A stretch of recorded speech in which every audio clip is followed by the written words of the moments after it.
Alors, je vous plais comme ça? Alors aujourd'hui, on va apprendre à faire un masque. Et on va apprendre un petit peu à faire un petit motif rigolo.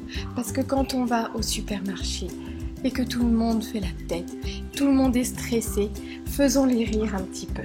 Alors avant de commencer, je remets ma casquette virtuelle d'ingénieur sécurité et qualité que j'ai été fut un temps pour vous parler de la norme AFNOR qui concerne ces masques, la norme S76002 qui nous donne des recommandations pour la fabrication artisanale de ces masques. Donc il y a 7 choses à ne pas faire. D'abord, prendre du voile ou quelque chose de trop léger et où les mailles sont pas assez serrées comme tissu pour faire son masque. Ensuite, deuxième erreur, c'est de mettre qu'une seule couche de tissu. On en met au moins 2 ou 3. Donc on n'utilise pas d'agrafe pour la conception, c'est-à-dire qu'on va pas aller agrafer les élastiques ou les liens qu'on met sur les côtés.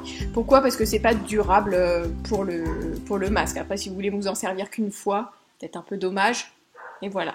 Et puis ça peut être dangereux pour vous, ça peut vous griffer. On n'utilise pas d'étoffe qui bloque la respiration, par exemple de l'imperméable. Parce que là, du coup, on ne peut pas respirer. Vraiment, le but de ces masques, c'est de pouvoir respirer, mais que les postillons ne puissent pas aller vers les autres et ne puissent pas nous venir près du nez et de la bouche également. On n'utilise pas non plus des étoffes trop raides, parce que si c'est trop raide, ça va pas bien s'adapter sur le visage, et donc du coup il y aura des gros orifices qui n'assurent pas la sécurité. Ni des étoffes trop chaudes, ça c'est pour votre confort personnel, du coup ce sera pas agréable à porter, on va avoir tendance à l'enlever ou à y toucher. Quand on touche, et ben forcément s'il est pollué sur le dessus, vous en avez sur les mains, faut se relaver les mains, etc. On n'utilise pas des tissus qui vont vous irriter et aussi la dernière recommandation qui est la plus importante selon moi, c'est d'éviter les masques qui ont une couture au niveau du nez, de la bouche et du menton. Parce que là du coup on a cousu, donc on a fait des trous un petit peu plus gros et ça assure pas vraiment une sécurité optimale. Donc c'est vraiment le bilan de ces recommandations AFNOR. Voilà les 7 erreurs à ne pas faire quand vous faites un masque artisanal. Juste pour rappeler qu'il ne remplace pas un masque FFP2, que quand vous portez le masque, ça ne vous empêche pas de faire tous les autres gestes barrières, se tenir à au moins 1 mètre, se laver les mains très fréquemment, etc. Deuxième partie de la vidéo, je vais vous montrer comment j'ai fait mon masque et où est-ce qu'on place le petit motif si on veut que ce soit un petit peu drôle. On peut aussi faire des moustaches si on veut. Voici le patron de l'AFNOR pour le masque à plis. Ils ont aussi un autre patron qui est en forme de bec de canard, mais qui était compatible avec moins de tissu, donc j'ai choisi celui-ci. Il est très simple, je vous laisse mettre sur pause pour le reporter sur une feuille ou sur votre tissu directement. Donc c'est un carré de 20 cm par 20 cm et à gauche et à droite on fait des repères en gros tous les 2 cm et demi. Il n'y en a pas au milieu, mais si on le fait, ça peut nous aider aussi. Alors moi je vais le reporter directement sur mon tissu. J'ai choisi ici un coton blanc assez épais, donc je vais faire que 2 épaisseurs de tissu, ce coton là plus un autre coton type coton de chemise.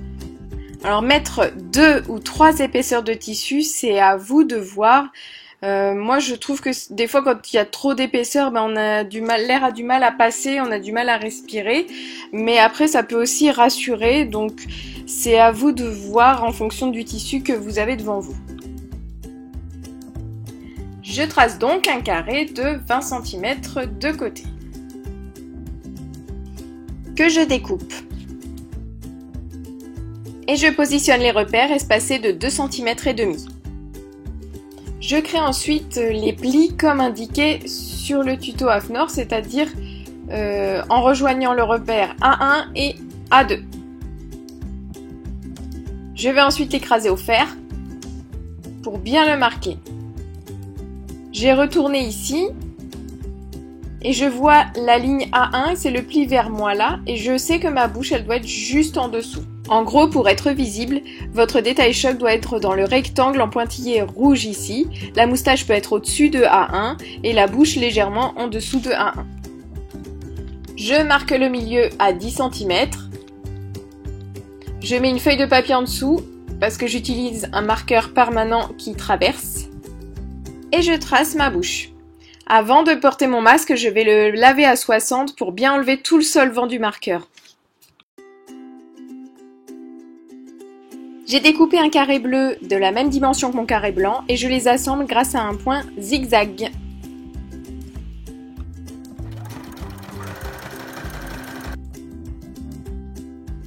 Je vais plier le carré ainsi obtenu suivant les repères donnés. En fait, les lignes de pliure doivent se rejoindre au milieu du masque. Je les fixe avec des pinces plutôt que des épingles pour éviter des trous supplémentaires.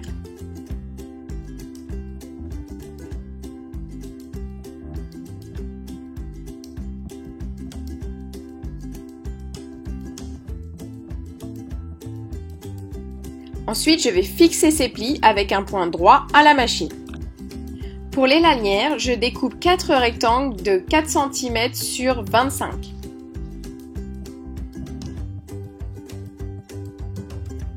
Je replie les bords au milieu, je marque au fer.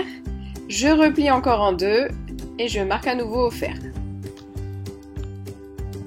Pour que le bout de la lanière soit joli, je le rentre à l'intérieur. Et je pique ensuite ma lanière à la machine à 2 mm du bord. Je fais pareil avec mes 4 lanières.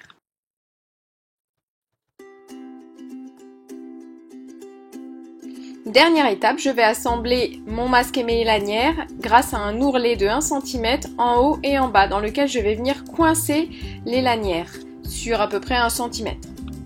Si on a des élastiques, on peut remplacer les lanières par des élastiques de 20 cm à peu près. Je couds tout le long de mon ourlet et je viens renforcer chaque lanière avec 2-3 points à chaque fois. Et voilà, votre masque est terminé. Donc on n'oublie pas toutes les recommandations. On doit le porter 4 heures maximum, on doit le laver à 60 degrés et il doit sécher en 2 heures après lavage. Pour vous abonner à la chaîne, cliquez sur le petit bouton en bas de cet écran. Activez les notifications en cliquant sur la petite cloche, comme ça vous recevrez tous les nouveaux tutos. Mettez un petit commentaire ou un petit pouce vers le haut si ce tuto vous a été utile et on se retrouve bientôt.